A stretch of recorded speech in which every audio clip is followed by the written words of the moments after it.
What's up, and welcome to another episode of the Grindline Podcast. You are listening to episode 201.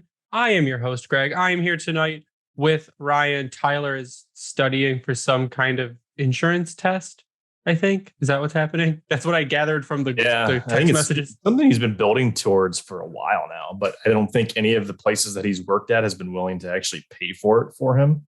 Meaning, the employer treating their employees fantastically, like this place is. Employees.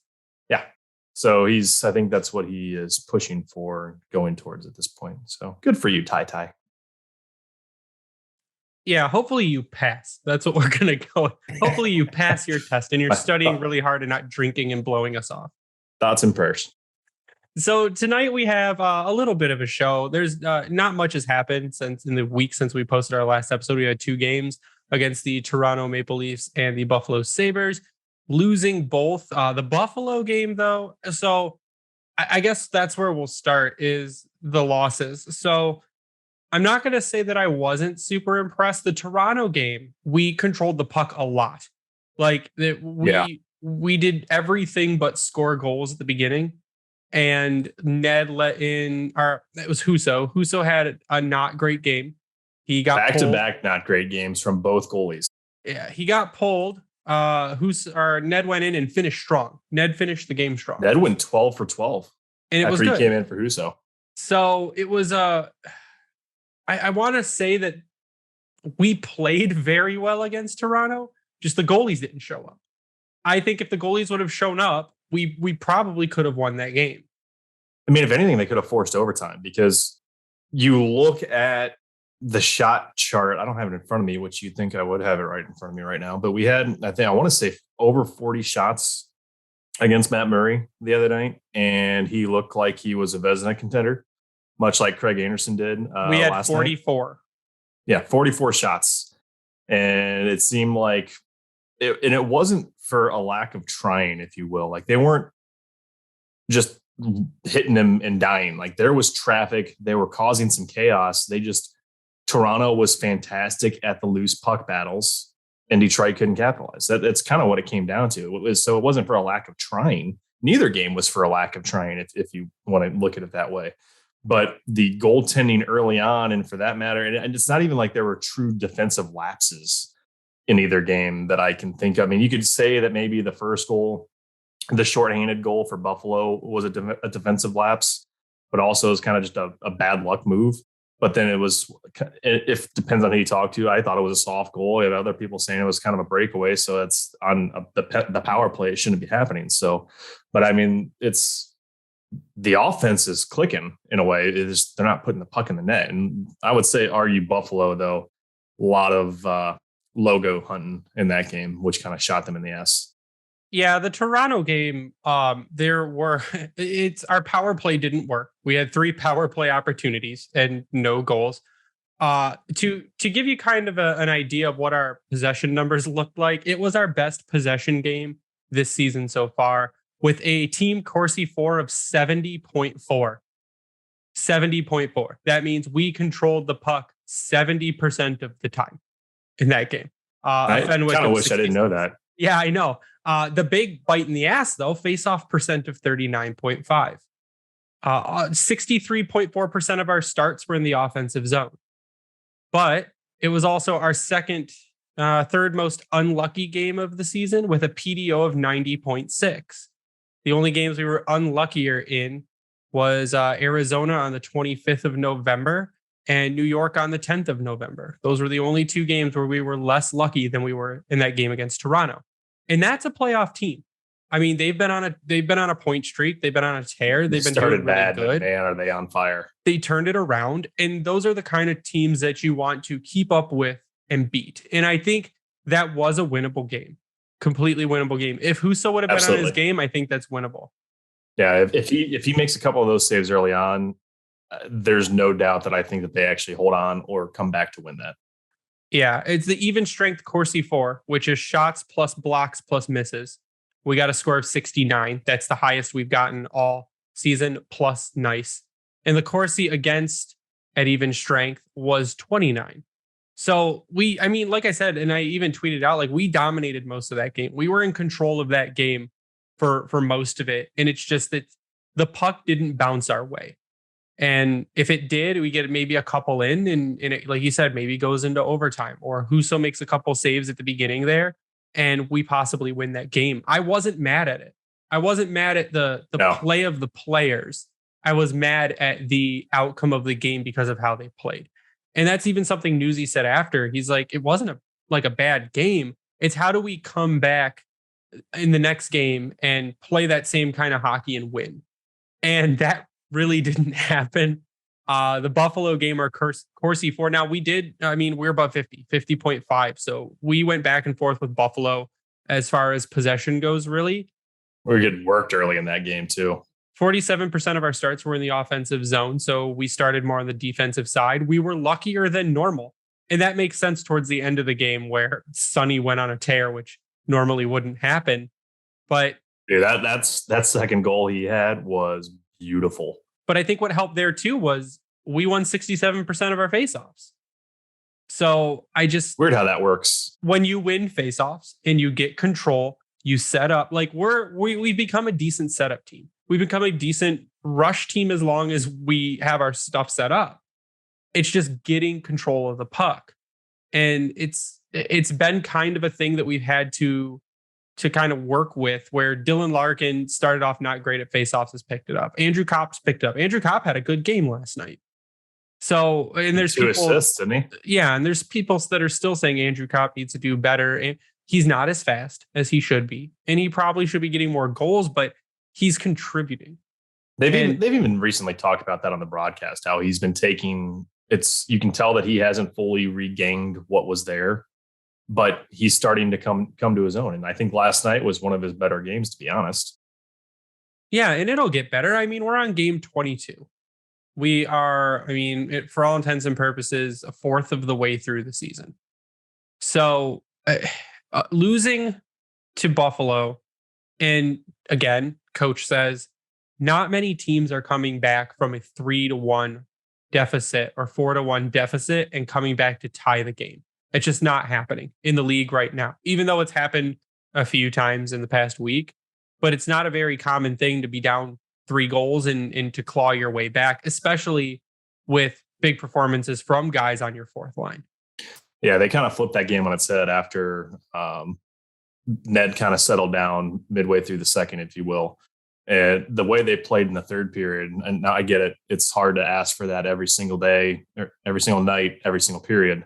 But that's what you kind of want to see more often, rather than kind of going lackadaisical through. Because the first 2 goals against from Buffalo were a backbreaker, and you could tell that the team was basically deflated from that point. So the fact that they were able to bring it back and recover, because they were up 1-0, and then all of a sudden you're down 4-1. And it's like, come on, man. And they scored quick. Here's what's interesting, because Berggren got that goal minute 20 in. And then over the next period of play, it was a 4-1 game. They scored four straight goals for Buffalo. So we've seen it before, I think, where Detroit comes out hot and scores, and then they just collapse, and then they stay collapsed. But this time that didn't actually happen, which I think is the positive aspect of that, if you will. I feel like, and I think we've brought it up before, last season, a team going down 4-1 to Buffalo would have given up. They would have rolled over. They would have called the game. They would have... Could have been the Arizona game of last year. Yeah, they would have coasted around the ice and lost that game 4-1 or 5-1 or 6-1. They would have just completely given up. And for as much shit as people have been giving Ned, one, I think they need to calm down just a little bit. People are extremely, extremely aggressive against Ned. It's kind of like how they acted. Really, in general. It's how they acted with Jimmy Howard. I'm perfect with that, but he did it last night. His start of his game was end of career Jimmy Howard-esque. Sure, but people have to remember that he hadn't played a full game in 18 days. Like, that's a long time for a goalie to go without playing a full game of hockey. And Husso, who came in and kind of just shit the bed really early, he had played a lot of hockey. He had played a lot of hockey and probably should have taken a day off a couple games ago. So, and then we got Magnus Hellberg. We pick up Hellberg again, the return of Hellberg, and he gets sent down to Grand Rapids for conditioning. So what they could do, and this was brought up by Sean Shapiro, is Hellberg could go down for conditioning, and I think you get up to 14 days, and then you can get them called up, and then you can send another goalie down for conditioning. And maybe that's what they do with Ned, just to get him a little bit more play time, get him back. You can just do that? Yeah. But once they're down there, it's pulling them out. When you pull them out, they're out.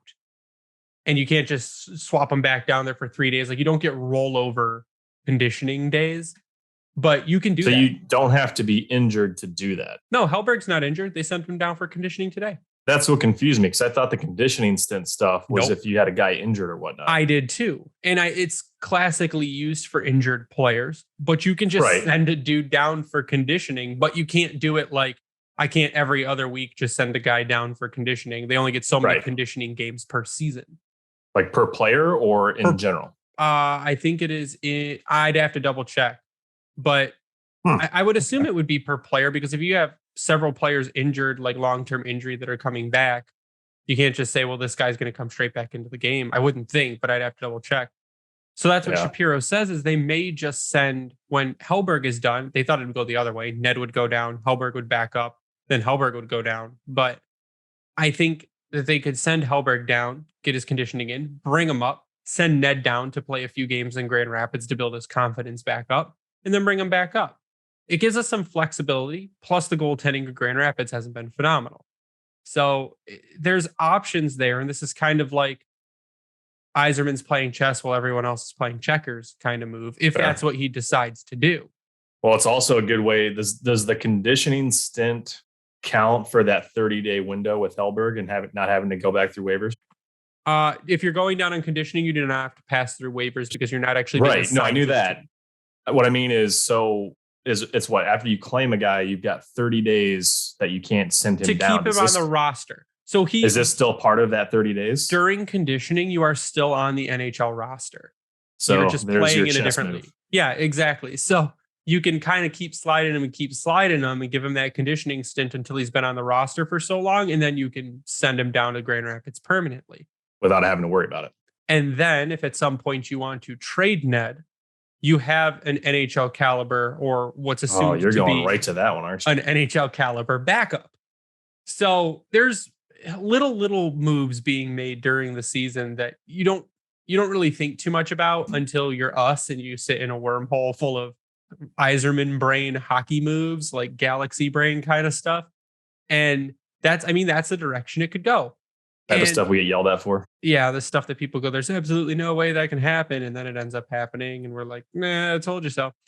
No one thought Mantha was going to get traded after that contract either. Yeah, so I think that's what I'm looking at there, is that if Ned can keep playing like he played the end of that Buffalo game, we'll be fine. He'll be fine. We'll have a good goalie tandem again, because we thought coming into the season, we'd have one of the best goalie tandems and one of the youngest goalie tandems in the league. And it just has not turned out that way. So I'm not mad about the Buffalo game. Like I said, previous Red Wings teams would have rolled over and they came back to get a point. And I'll take that point all day of the week, even though it's against one of the worst teams in the league right now. Yeah, I mean, I will say it's kind of creepy. I'm looking at the stat lines between Toronto and Buffalo. Detroit scored first in both games and then allowed 4 straight to both teams. Yeah, that's not good. It's not good. But another thing that came out of that Buffalo game is an injury, or another injury, to Tyler Bertuzzi. I think it's on the opposite hand this time. Yeah, go figure. I just, and even before that, so when Tyler Bertuzzi came back, I had tweeted out during the Buffalo game, like, did we get an imposter Tyler Bertuzzi? Because what the hell is going on? He at times looks very uninterested. He can't keep his balance. He's giving the puck away. And when people will yell about giveaways, I think Tyler Bertuzzi on the season has 1 takeaway and 5 giveaways in like 6 games played. So it's just, he's in a contract year. So one, he should be playing phenomenal. He should be playing his ass off every night, which leads me to think that A, contract negotiations are not going great and he's mad. Or B, he has another nagging injury, because a wrist injury does not make you skate slow and it doesn't make you super sloppy. And if you're still injured, don't come back to the lineup until you're ready to play. Part of me feels that that's been the case. That he's injured still? that he never really was truly recovered, because the one thing that's been glaring to me with him has been his puck handling or lack thereof. Because we've seen it before. We saw it last season. When you put Bert in a certain situation, he can get through guys and make it look pretty easy. Now, he does have some heavy touches at times. I'm kind of going toward the FIFA route with the touch thing there. But too much World Cup for me the last week and a half. But it seemed like every time he got a hold of the puck, he was losing it. It was either flubbing away, he was trying to make a pass and whiffed on it, or it just was offline. And we saw it the other night. He had a poor turnover in the neutral zone that Buffalo came right back and scored. Now, could it have been a shot that was saved? Sure. But I think since he's returned, something hasn't been right. And in the back of my mind, since we're going to play the tinfoil hat game tonight, apparently, like, I don't think he was fully healthy. And it seemed like he might have rushed it. And now we've got this situation with his other hand, which maybe I don't know where he got hit this time. Like, what's going on? What kind of luck do you have to come back from like a broken wrist and then like get your other wrist broken? Like, at least the first one made sense because he was blocking a shot. This one was Sherratt fired a howitzer from the point, and it just so happens to hit him in the freaking arm. He was like, blocking a shot, just it was his own player shot. And that sucks too, because Kopp made a great play off that rebound there to get that puck back towards Bert, but Bert was already shook up and couldn't do anything and just went right off the ice after that once Anderson got the puck back. So it was like, fuck. So in the 7 games that Bertuzzi's been back, he has a goal and 2 assists, which I mean isn't terrible. But if you look at his ice time, it's all below, besides 2 games. So one game he had 18 minutes and 39 seconds. One game he had 17:22, but all the other games are 16:20 and under. The 23rd of November, he played 12 minutes and 59 seconds. And he's been getting moved around too. He's been shuffled, but the lineup itself has been shuffled. Yeah, which isn't to say that it's been bad, but like his performance, I think, dictated the one point where he got dropped to the 4th line. But then he got re-promoted to the 2nd in between that and the 1st line. And you're just like, maybe we could use, Jonathan Berggren up there and let him kind of go hand with some better players. But I don't know. Something was wrong in my mind. And now it's icing on the cake that he's re-injured. I wonder how much that's going to hurt if they decide that now maybe they need to trade Bertuzzi because of contracts and cap and all that stuff. Maybe they need to trade him. And if he's not producing, did you miss your chance?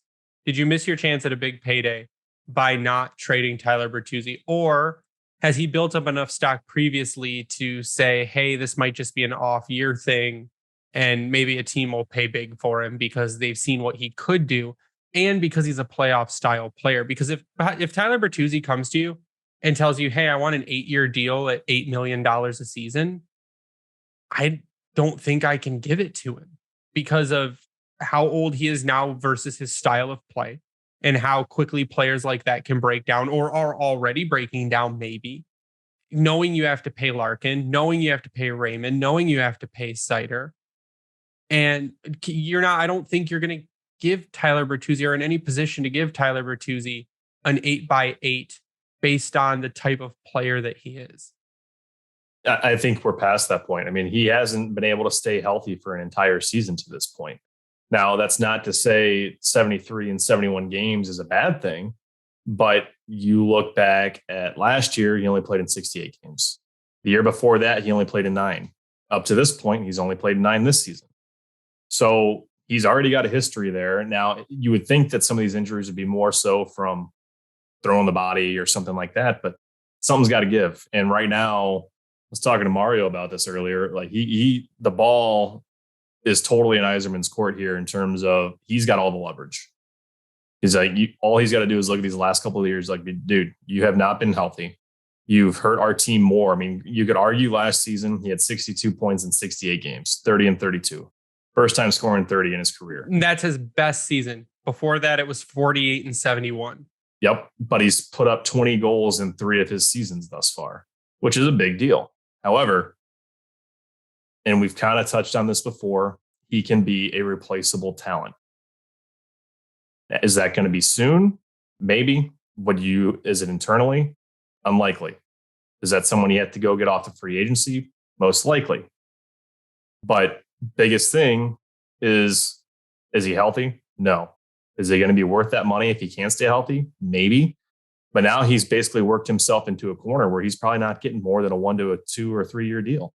If he's staying in Detroit, let me preface it that way. If he goes elsewhere, maybe they'll spend more money on him. The way things are going, I don't think you can trust him staying healthy for an entire season.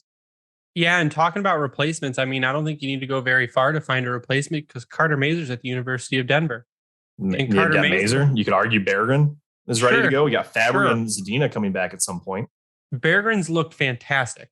And I'd love to see him get those minutes because Tyler Bertuzzi right now is averaging just a little over 15 minutes a game because he's been slotted down and because he's had to work back up from injury. And it's not because he can't play that top lines minutes. It's because he's been injured. So you got to ease him back in. So a funny thing about Berggren that I caught tonight, and I didn't really pay attention to this up until this comment was made in the Red Wings community on Twitter. A hockey fan at Worthless Comedy posted, I'm not sure it's been talked about enough that Jonathan Berggren is scoring at over a 50-point pace in a full 82-game season, playing only 12 minutes a night. And that's what you need. So that's what makes you feel a little bit more comfortable about making a trade. Because if you do up his minutes, what's going to happen? Put him on the power play some more. Yeah, put him up. I want to see him in the top 6. Put him in the top 6. I want to see him on the top power play unit, to be honest. But Carter Mazur at the University of Denver right now, he's 20 years old, born in March, so he'll be 21 next season.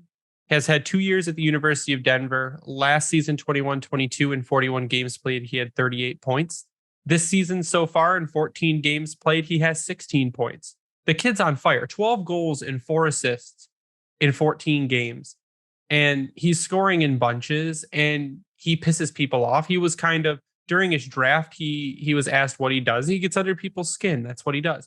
That's what Tyler Bertuzzi does, or did to an extent. I don't think he does that much anymore. But it's Carter Mazur's kind of the shit disturber kind of player who also seems to have fantastic hands. And if you're worried about getting rid of Bertuzzi and then losing a ton of scoring, you've got to think you've got Jonathan Berggren. And Jonathan Berggren is putting the puck in the net. He's making phenomenal plays. The kid out there is crazy and he wants it. And I'm sorry to Filip Zadina for when he comes back because Filip Zadina right now has no place in the lineup. Elmer Soderblom can go back to Grand Rapids and work on defense. That's fine. And he's still day-to-day. There's been no updates on him at all, but he's day-to-day, which is okay. Let him get healed up. We know he can play hockey, and when he's ready to go, ship him to Grand Rapids and let him get some defensive work in. Yeah, there's no hurt. Nothing is hurt by sending Soderblom back to Grand Rapids. But I would see where Mazur's at next season and say, hey, do you want to finish school or would you like to come try and make the squad? And if you're not going to make the Red Wings out of the gate, maybe you'll make the Griffins and maybe you get some games in and then you come play in Detroit the year after, because the way he's going, and if he keeps up this pace, I mean, he's going to be over a point per game pace in college at a very good school. The University of Denver is a very good program. Oh, yeah. What's nice about him, I'm looking at Cap Friendly right now, is they don't have to sign him technically until August of 25. I think they'll get it done before then, though. Well, totally. But I guess what I'm saying, like, is he trying to finish school? You never know. But to that point, you got to think that that's going to be an overripe being in college.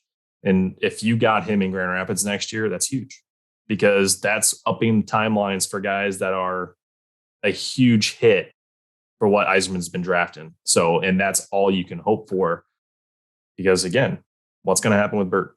We don't know. Yeah. And I think the big reason we were nervous about trading Bertuzzi was the replacements. And now it seems that more replacements are kind of revealing themselves to where you feel okay about it, where people will say, well, you lose toughness. Well, toughness doesn't make any difference if they're injured and out for 30 games a season. I mean, it doesn't matter. I mean, we're not getting pushed around that badly. And when we are, we'll let them take the penalty and we got a good power play. So that's fine. We'll see what happens. Cause I mean, I don't know. I don't think I can say much more that we haven't already said, because they're getting to the point where this team needs to win. Whether it's this season is to be determined, and we've talked about that over and over again. Like, if they make the playoffs or they're pushing for a playoff spot this season, it's a win. But come next season, we can't have guys like Tyler Bertuzzi going out. I get it. His injury both times this year have been a freak thing, but it's still hurting this team, because when he's out there, they're typically better, and they can't. Without him, it sucks. So it's a make or break year. And like I said earlier, this only plays into Yzerman's hand of, all right, you've been hurt. Here's another 1-year deal. Let's see what happens. And we are going to talk about a few more of the prospects that are playing overseas. But first, we're going to take a quick break for a word from our sponsors. NFL Sundays are only getting better, and so are the incredible offers at DraftKings Sportsbook, an official sports betting partner of the NFL. Right now, new customers can bet just $5 on any NFL team to win and get $200 in free bets if they do. Check out this. Right now, everyone can earn up to 100% boost with DraftKings stepped up same game parlays.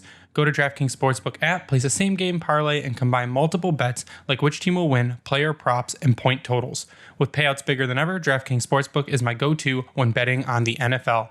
Download the DraftKings Sportsbook app now, use promo code THPN, and place a $5 pregame moneyline bet to get $200 in free bets if your team wins. Only at DraftKings Sportsbook, an official sports betting partner of the NFL, with code THPN. Minimum age and eligibility restrictions apply. See show notes for details.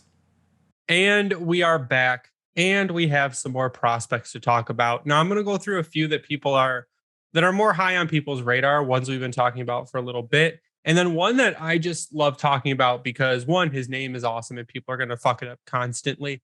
And two, he's just been on a tear. But first, we're going to go to William Wallinder. William Wallinder currently playing in Rogla with Marco Kasper. Wallinder. Yeah, William Wallinder is playing for Rogla, like I just said. He in the SHL. In 21 games played, he has 14 points, 4 goals, and 10 assists. The thing about Wallinder that I've noticed is that his defensive game has gotten better. And that's kind of what we wanted from Wallinder, was that he was able to do the offensive stuff last season. He, in 47 games played, had 19 points in Rogla. But this season, so in 21 games, he's 5 points away from matching it, his last season offensive totals, but his defense has gotten better. And he is playing with Marco Kasper. He's assisted on some Marco Kasper goals, but he's another guy, like we had talked about. Edvinsson is, they've got the tools. Can they put the tools together to form a complete game? And Wallinder, even though he won like a Swedish Rookie of the Year last season in the SHL, that he's got the tools, but what Wallinder are you getting on what night? Are you getting the offensive Wallinder? Are you getting the defensive Wallinder? And he's learning to put that together this year. Kind of like what we're seeing with Edvinsson a little bit.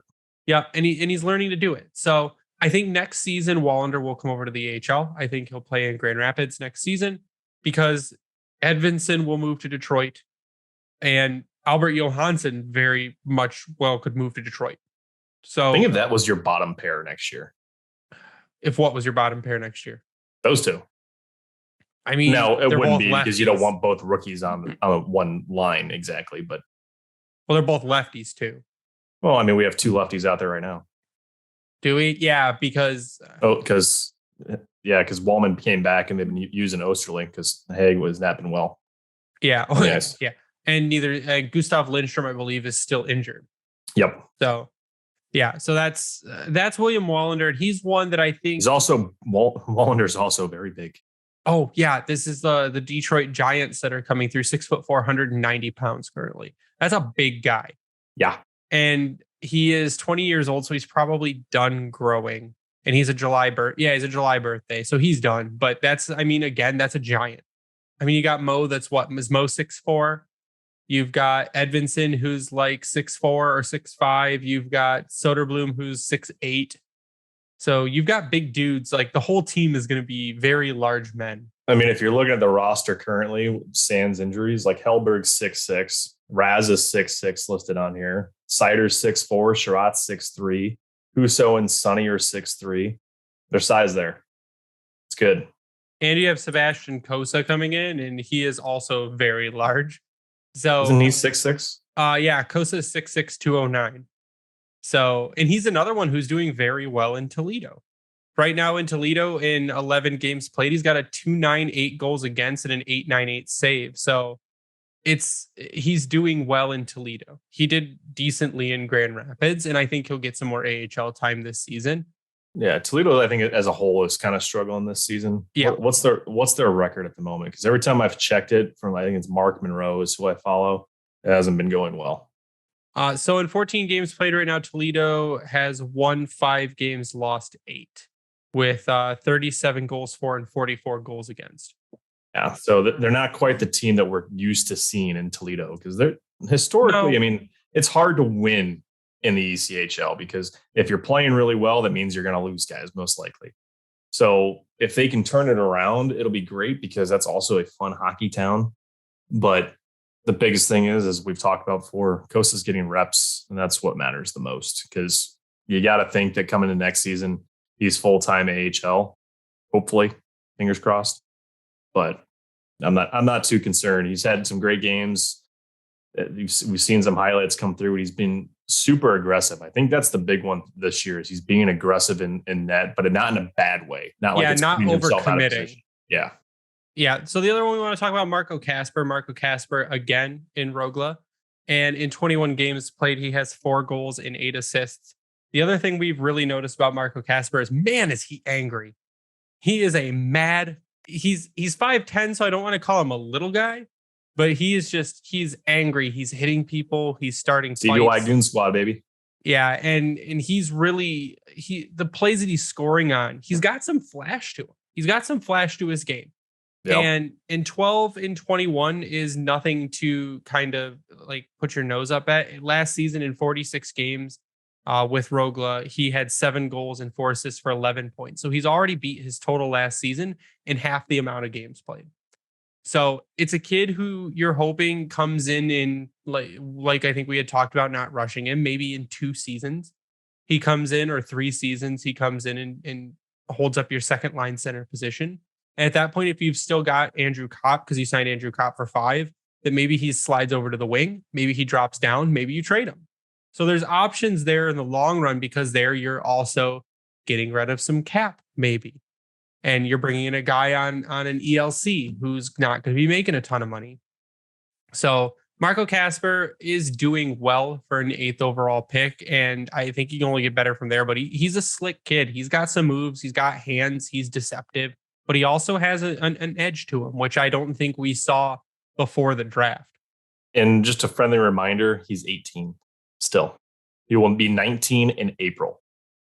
Huge. Yeah. Because he's showing this type of play at 18 in a men's league in Sweden at the top level of Sweden, which we consider, I think, arguably the 3rd best in all the world. Debatable with the AHL, but he's doing that now. I'll say all day that the SHL is better than the AHL. Fair. I'll give it to you. But he's doing that now at 18. Full-time hockey, men's league. Bring him over to the AHL next season. Let's go. I mean, who knows? Maybe he cracks the roster, which I wouldn't be surprised for how things are looking. See, I don't know. Unless you're going to Dylan Larkin him and start him on the wing. You've got to re-sign most of your guys. Sure, but you got to figure out. You got to think they're going to tender Joe Valeno, but then you've got to figure out what you're doing with Pius Sutter, because is that your depth guy, or do you put Kasper in that role? I think if you bring Marco Kasper in if you start him at wing, if you start him at wing like you did with Dylan Larkin, I think you want him playing in your top 6 is what you want. So if you've got Dylan Larkin, and I mean, again, maybe Tyler Bertuzzi is gone, but if you've got Dylan Larkin, you've got Jonathan Berggren, you've got Dominic Kubalik, you've got Andrew Kopp, you've got David Perron, and pick another one, Lucas Raymond. There's 6 right there. Yeah. So if he can't crack your top 6, I'm going to put him in Grand Rapids, because he can just tear Grand Rapids up. Like, the only guy that's a pending free agent, I'm not going to refer to Bert and Larkin in this moment, but like, you got to think Valeno's getting tendered. I think Ernie's gone. I think Sutter's gone. And I think Sonny is the only one they probably bring back. That's me thinking that tentatively at the moment, because Sutter has been kind of I mean, you could argue the same for Sonny.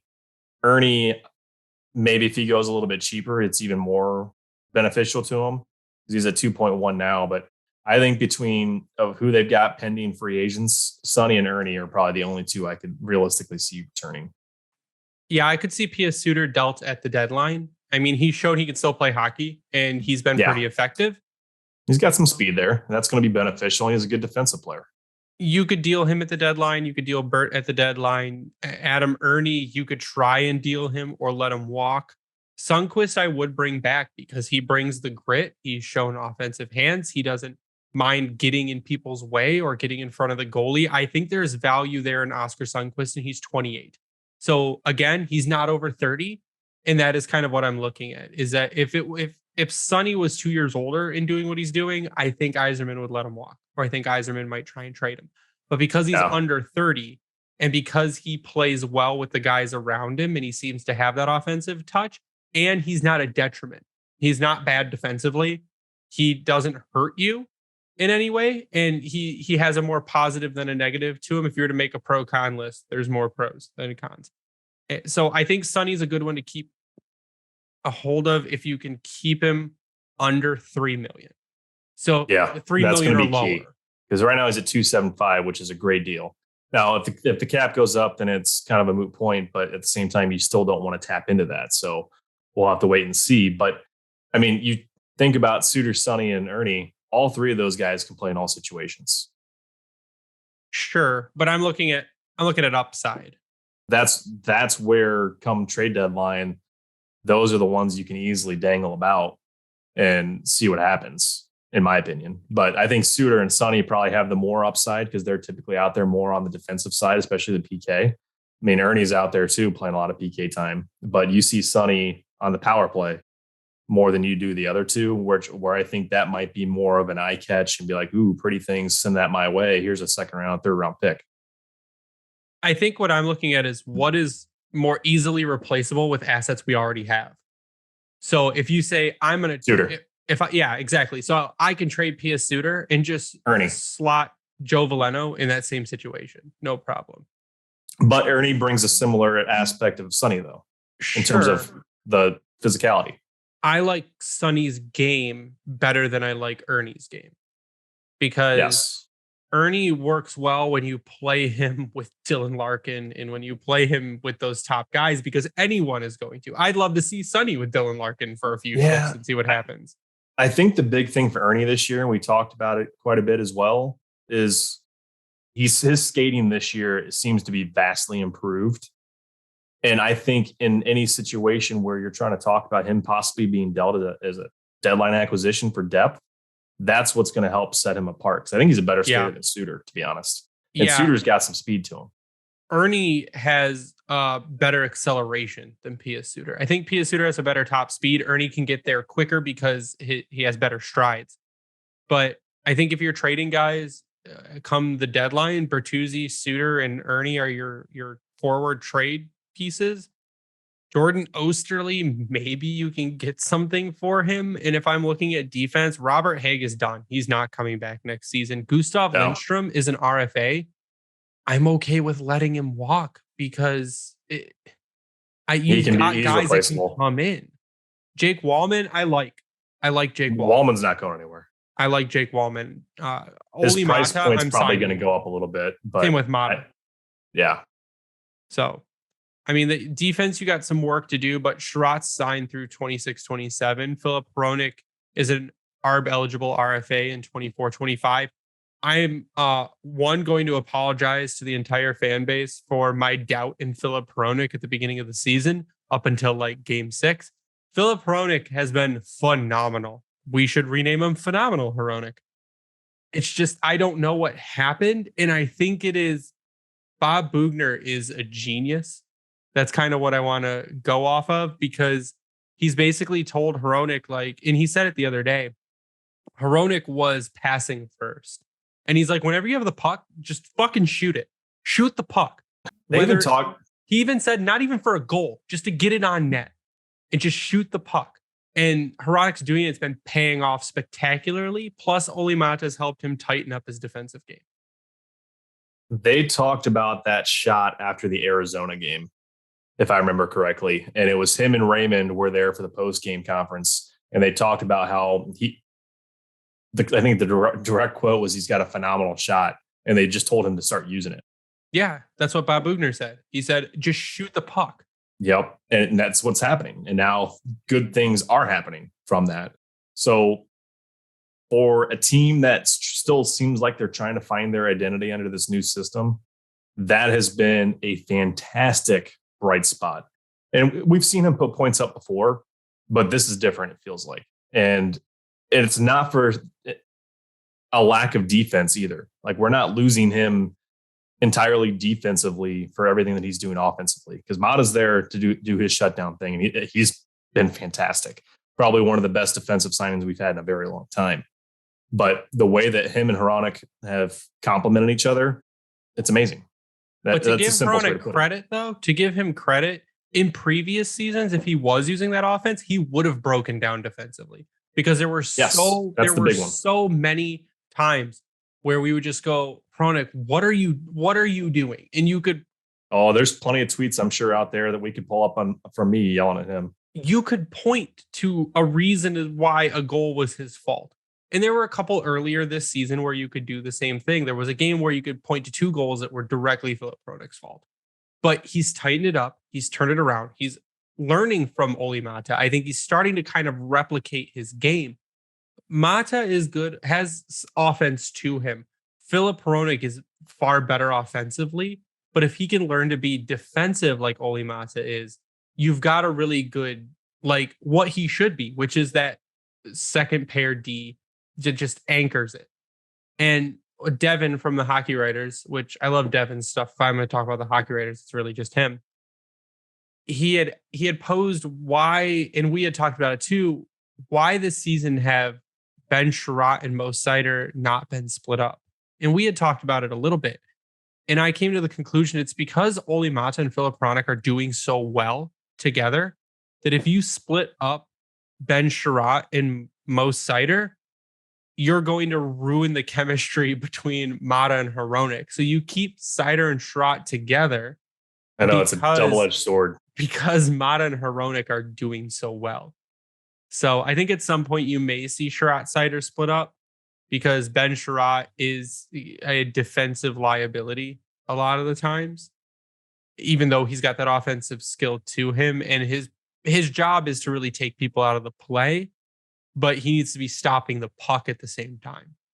So I think you'll see it at some point, but Hronek's been a revelation. And that kind of makes going into next season, if you got Sherratt, Seider, Hronek, Mata, and Wallman, you've really only got one defensive spot open. So, I mean, maybe it's hard to keep Wallman if you're trying to get Edvinsson in.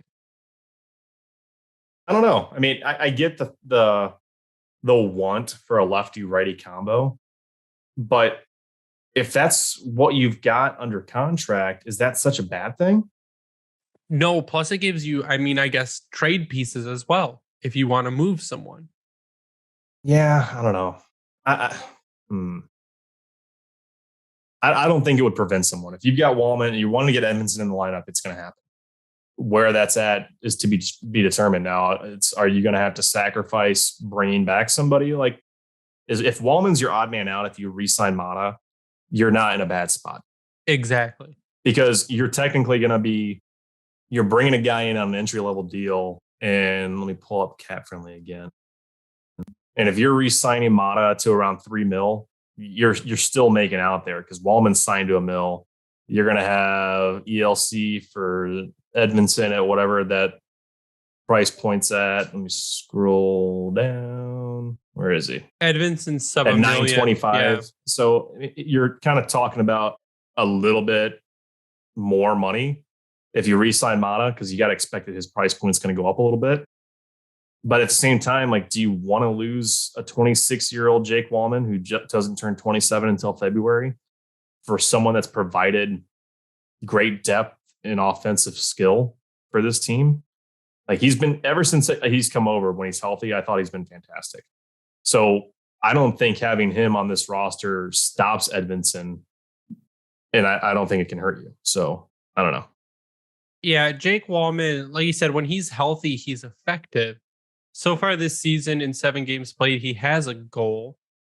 He's playing 15 minutes a night, which is good. 8 block shots, 6 hits, 1 takeaway, 1 giveaway. So he's playing a decent game. His Corsi 4 is a 51-4, and his Fenwick's a 53-4. That's very positive. Last season in 19 games played, he was a 46-7 This for a Wallman, Corsi I'm sorry. 4. Yeah, Wallman, and a 45-9 for a Fenwick 4. His on ice save percentage currently in 7 games played is 100. When he is on the ice, no pucks go in the net. Wait, in seriously? 7 games. Yeah. Last Is season, that in all situations? this is all 5-5? situations. No, this is all situations. 100. No.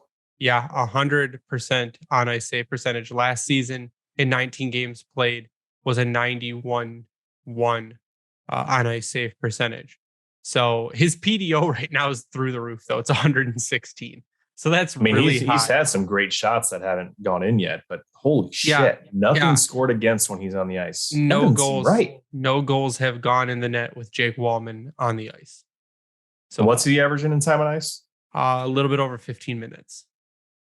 So, I mean, Jake Wallman's an effective defenseman, and you can see why that he was re-signed. Now, that is in no way sustainable.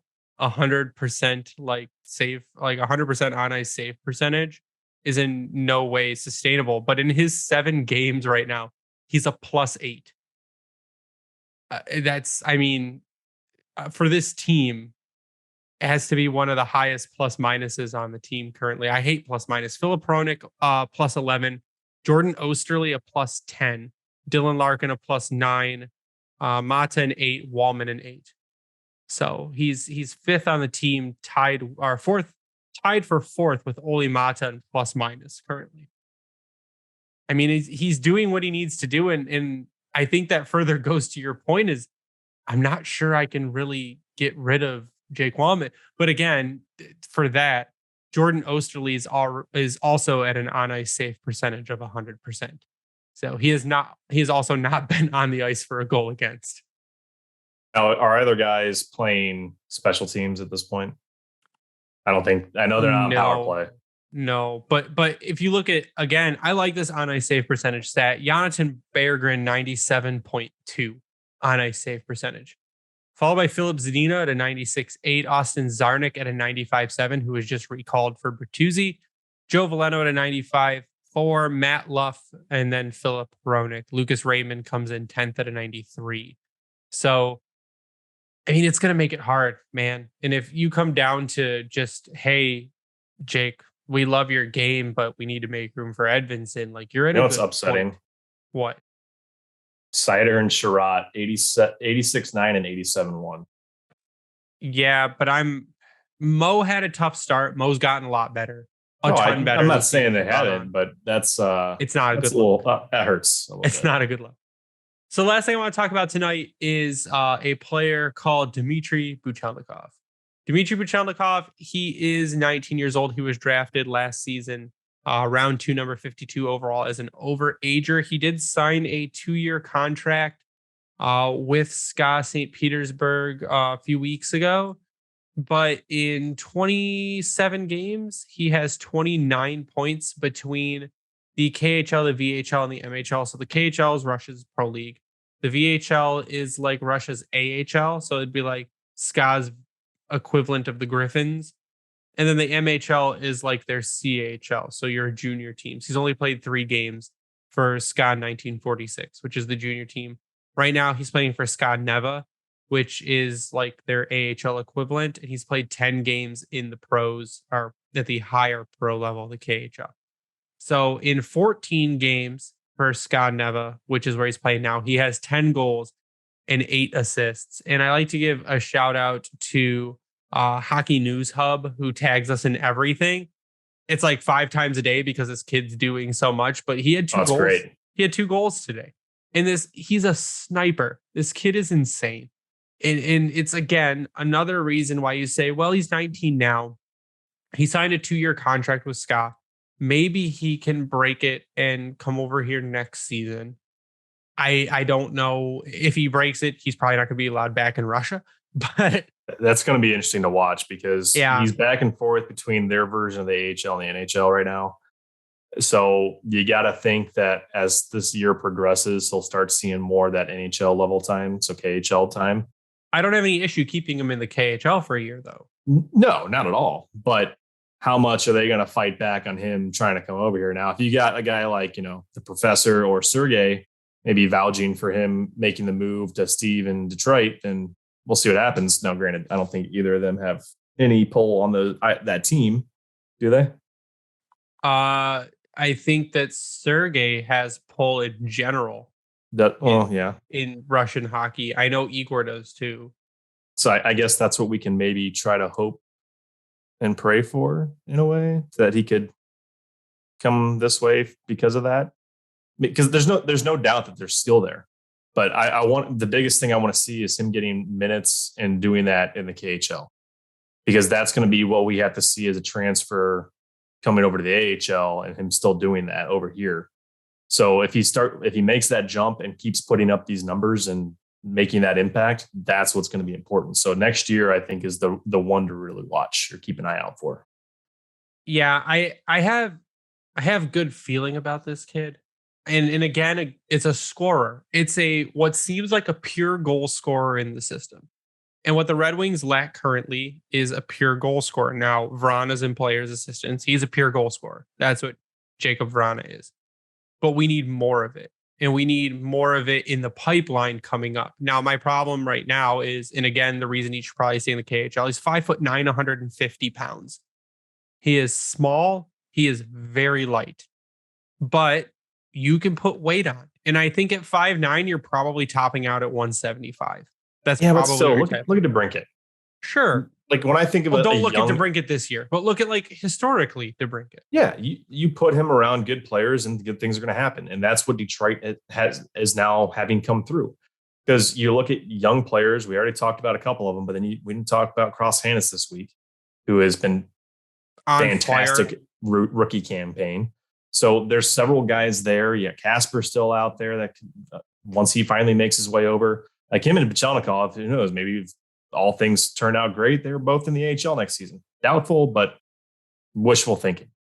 There's young players there with a scoring touch, but I think he might have one of the more rare ones. Now, I'll back off a little bit because we thought the same thing about a certain player that's on this roster as well, and that hasn't come to fruition. So, like I said, biggest thing I want to see from him is get into the KHL and keep doing it there, and then we'll go from there. Well, let's talk about Cross Hannes for a minute and his 12 points in 17 games. I mean, last season with Portland in 2021-22, he had 86 points in 63 games, but he's inching up on a point per game pace in the AHL in his first season there. He's projected to get 50 points in 71 games with the Griffins. So again, that's 29 goals. Their projection from what did Bergie have last year?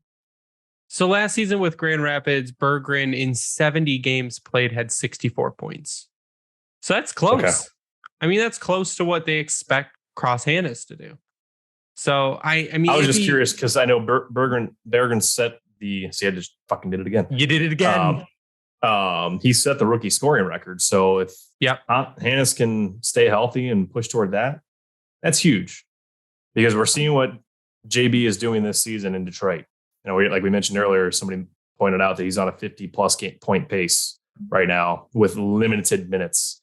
If you can get that from Hannes, if you've got other guys coming onto this roster to help make an impact, like say by the grace of God, Marco Kasper makes this roster, we're going to start seeing that progression. Now, there's no telling what Yzerman may go into this offseason and bring in as well to try to continue to make this team better as some of these guys are playing through their AHL time. So, but it's promising, and that's what's huge. So Dmitri Buchelnikov, who was born in Nizhny Tagil, Russia. The other notable people born in Nizhny Tagil, Russia were Alexander Radulov and Pavel Dorofeyev, who is I think he plays for Henderson right now in the AHL, which means he is a Vegas prospect, but also Nikita Sashnikov was born in the same city. So I like going and looking and saying, hey, how good, how many hockey people does this city spawn? And the city's good for a few. So yeah, I'll take it. That's gonna do it for us tonight. Ryan, I want to final thoughts before we sign off. No, final thoughts are it sounds like you don't have any. No, I decided to read something right as I started to talk, and that was a terrible idea. No, final thoughts are the team's battling. They're not giving up on games, and I think that Lalonde has made that comment just as of, was it today or yesterday, after the loss to Buffalo, which is huge. And now, is it the outcome that we're looking for? No, but what's crazy is they're still in a wild card spot with games in hand on the teams that are behind them. Now, granted, they're in the wild card spot by one game or 1 point. So that's kind of a, oh shit, things could go sideways very quickly.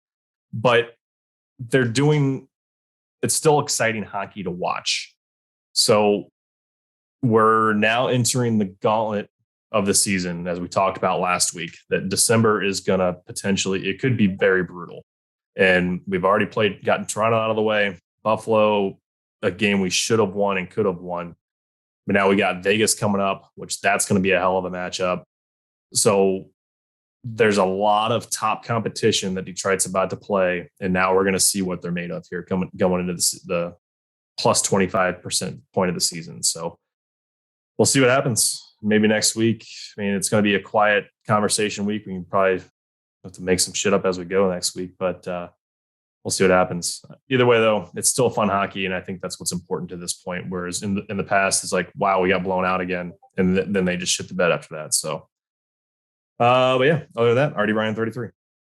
Yeah, next 3 games coming up: Vegas at home, then on the road for 4 against Columbus, Tampa, Florida, and Dallas. Vegas, Ouch. really good team. Columbus blows. Tampa, good team. Florida has been okay. I mean, as long good. as Bob's not playing, Florida's been okay. And Dallas has been back and forth too. Robertson's really brought it on though. So it's like I said, great for my fantasy team. We had talked about last episode that the schedule doesn't get easier; it gets harder from here on out, and that kind of starts towards the middle of this month, where the games keep ratcheting up, and you've got some tough road games, and we'll see. I'm hoping goaltending shakes out by then, because we're really going to need it to.